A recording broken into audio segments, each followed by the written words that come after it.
आप सभी विद्यार्थियों का स्वागत है Subhash study centre YouTube channel पर। और आज का यह वीडियो क्लास 9th के छात्रों के लिए काफ़ी ज़्यादा महत्वपूर्ण है, क्योंकि इस वीडियो के द्वारा आपका जो तीसरा चैप्टर है हिंदी काव्यखंड के अंतर्गत, जिसका नाम है दोहा, और इस चैप्टर यानी इस पाठ के रचयिता कौन हैं? कविवर रहीम जी हैं। और इनके जो दोहे हैं इस चैप्टर के अंतर्गत यहाँ पर कुल 14 दोहे हैं। कुल कितने दोहे हैं या आप देख सकते हैं 14 दोहे हैं। और इन सभी का हम आपको क्रमवार से संदर्भ, प्रसंग, व्याख्या और काव्यगत सौंदर्य लिखने का तरीका बताएंगे वीडियोस के द्वारा। तो आप चैनल के साथ जुड़ करके अपनी बेहतर तैयारी कर सकते हैं। और इसके पहले हमने आपको जो आपका दूसरा चैप्टर है मीराबाई जी के द्वारा रचित पदावली शीर्षक पाठ,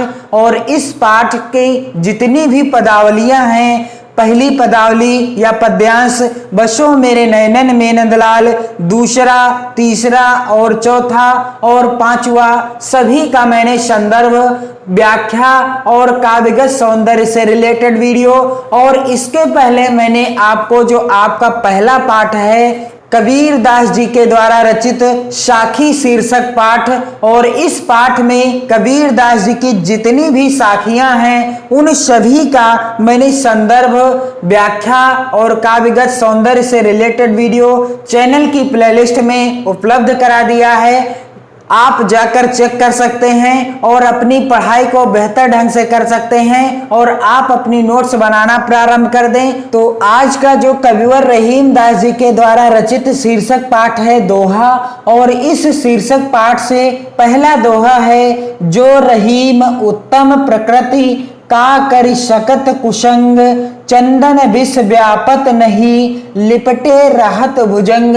इसका आप संदर्भ कैसे लिखेंगे, प्रसंग कैसे लिखेंगे और इसकी व्याख्या क्या हो जाएगी तथा काव्यगत सौंदर्य कैसे लिखा जाएगा, इस वीडियो के द्वारा हम आपको सब कुछ बताने वाले हैं। तो यदि आपने अभी तक चैनल को सब्सक्राइब ना किया हो तो चैनल को सब्सक्राइब कर लें और बेल आइकन को जरूर दबाएं, ताकि आने वाली प्रत्येक वीडियो का नोटिफिकेशन आप तक पहुंचता रहे और आप इसी तरह के वीडियोस के द्वारा अपनी बेहतर तैयारी करते रहें बोर्ड परीक्षा की, और अपनी बेहतर पढ़ाई करते रहें। तो इस दोहे का आप संदर्भ कैसे लिखेंगे? सबसे पहले आपको प्रथम के 2 या 3 शब्दों को, दोहे के प्रथम से 2 या 3, यहां पर मैंने 3 शब्दों को लिख रखा है। जो रहीम उत्तम, ब्लैक पेन से आपको लिखना है और इस तरह से डैश डैश का निशान यानी बिंदी को रखते हुए अंतिम के शब्दों को भी लिखना है। लिपटे रहत भुजंग, इस तरह से आपको ब्लैक पेन से लिखना है, चाहे आप नोट्स बना रहे हो, चाहे आप बोर्ड परीक्षा में लिख रहे हो। और संदर्भ कैसे लिखा जाता है? संदर्भ आपको ब्लैक पेन से हेडिंग डालना है।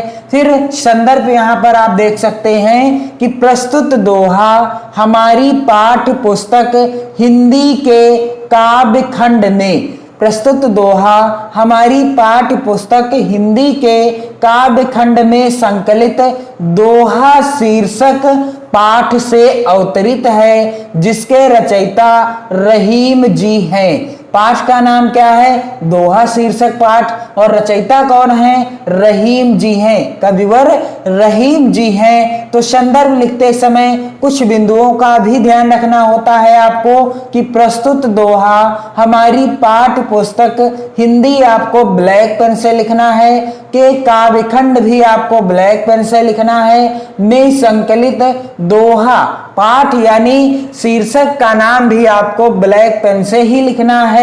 पाठ से अवतरित है, जिसके रचयिता और रचयिता अथवा कवि का नाम भी आपको ब्लैक पेन से ही लिखना है। तो रचयिता कौन है? रहीम जी हैं। प्रस्तुत दोहा हमारी पाठ्य पुस्तक हिंदी के काव्य खंड में संकलित दोहा शीर्षक पाठ से अवतरित है, जिसके रचयिता कौन है?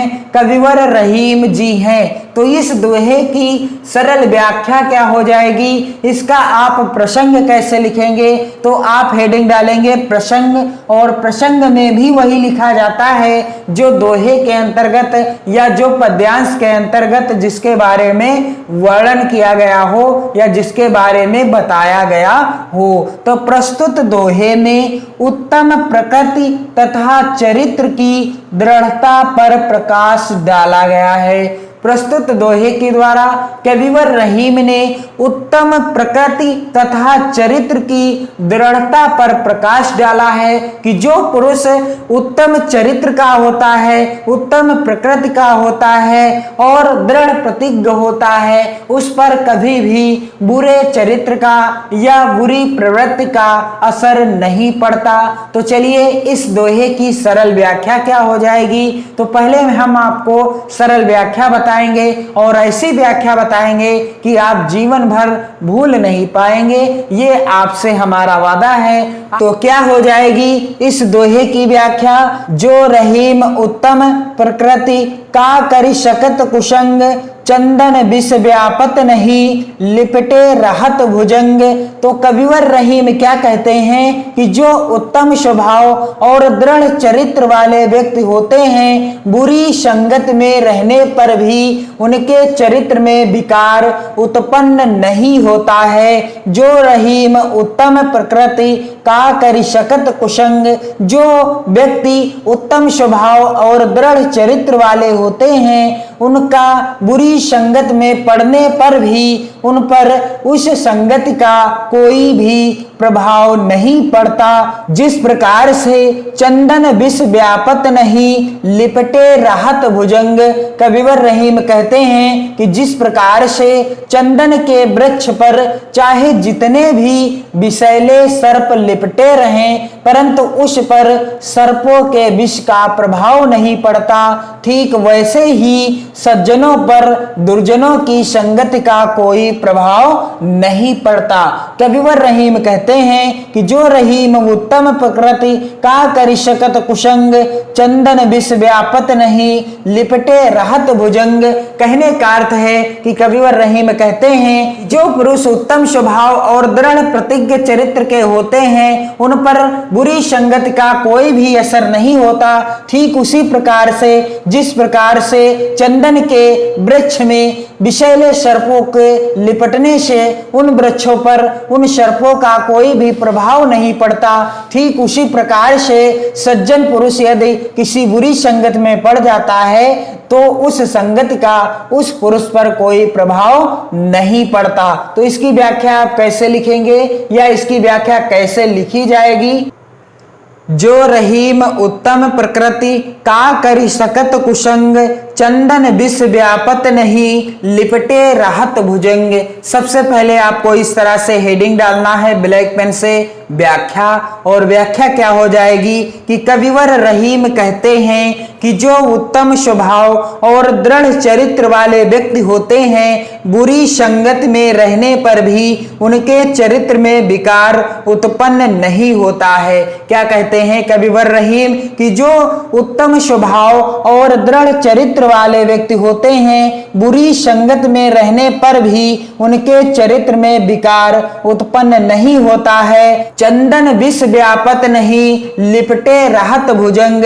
जिस प्रकार चंदन के वृक्ष पर चाहे जितने भी विषैले सर्प लिपटे रहें, परंतु उस पर सर्पों के विष का प्रभाव नहीं पड़ता है, वैसे भी सज्जनों पर दुर्जनों की संगति का कोई प्रभाव नहीं पड़ता है। क्या कहते हैं कविवर रहीम कि जो उत्तम स्वभाव और दृढ़ चरित्र वाले व्यक्ति होते हैं, यदि वह बुरी संगत में रहने लगे तो उन पर उस चरित्र का कोई भी प्रभाव नहीं पड़ता, अर्थात उनमें किसी प्रकार का विकार नहीं उत्पन्न होता। जिस प्रकार से यदि चंदन के वृक्ष पर चाहे जितने भी विषैले सर्प क्यों न लिपट जाएं या लिपटे रहें, पर उस चंदन के वृक्ष पर उन सर्पों का कोई भी प्रभाव नहीं पड़ता, अर्थात उन सर्पों के विष का कोई भी प्रभाव उस चंदन के वृक्ष पर नहीं पड़ता, ठीक उसी प्रकार से सज्जनों पर दुर्जनों की संगत का कोई प्रभाव नहीं पड़ता है। तो इसका काव्यगत सौंदर्य कैसे लिखा जाएगा, आपको हेडिंग डालना है काव्यगत सौंदर्य ब्लैक पेन से। और पहला बिंदु, दृढ़ चरित्र और उत्तम स्वभाव वाले व्यक्तियों के चरित्र पर बुरे चरित्र वाले व्यक्ति के बुरे आचरण का प्रभाव नहीं होता है। क्या बताया गया है इस दोहे के द्वारा कि दृढ़ चरित्र और उत्तम स्वभाव वाले व्यक्तियों के चरित्र पर बुरे चरित्र वाले व्यक्तियों के बुरे आचरण का प्रभाव नहीं होता है। और अगला बिंदु है भाषा। तो दोहे की भाषा क्या है, ब्रज भाषा है। क्या भाषा है दोहे की, ब्रज भाषा में रचित है। और अगला बिंदु है रस, तो इस दोहे में शांत रस है। और अगला बिंदु है छंद, तो यहाँ पर कौन सा छंद है, तो ये जो है दोहा छंद है। और अगला बिंदु है अलंकार, तो अलंकार कौन सा है, दृष्टांत अलंकार है। तो इस तरह से आप इस दोहे का आसान तरीके से संदर्भ, प्रसंग, व्याख्या और काव्यगत सौंदर्य लिख सकते हैं। आप चैनल के साथ जुड़े रहें। हम आपको प्रत्येक चैप्टर से, चाहे वो गद्य खंड का हो, चाहे वो काव्य खंड का हो, चाहे वो संस्कृत खंड का हो अथवा व्याकरण खंड का हो, प्रत्येक चैप्टर से वीडियो उपलब्ध कराएंगे। आप चैनल के साथ जुड़ करके बोर्ड परीक्षा की और अपनी मेहनत और लगन के साथ अपनी बेहतर पढ़ाई कर सकते हैं। पढ़ते रहिए, मस्त रहिए, वीडियो को अपने मित्रों में भी शेयर करते रहिए और अपने प्यारे प्यारे कमेंट्स भी करते रहिए। जय हिंद।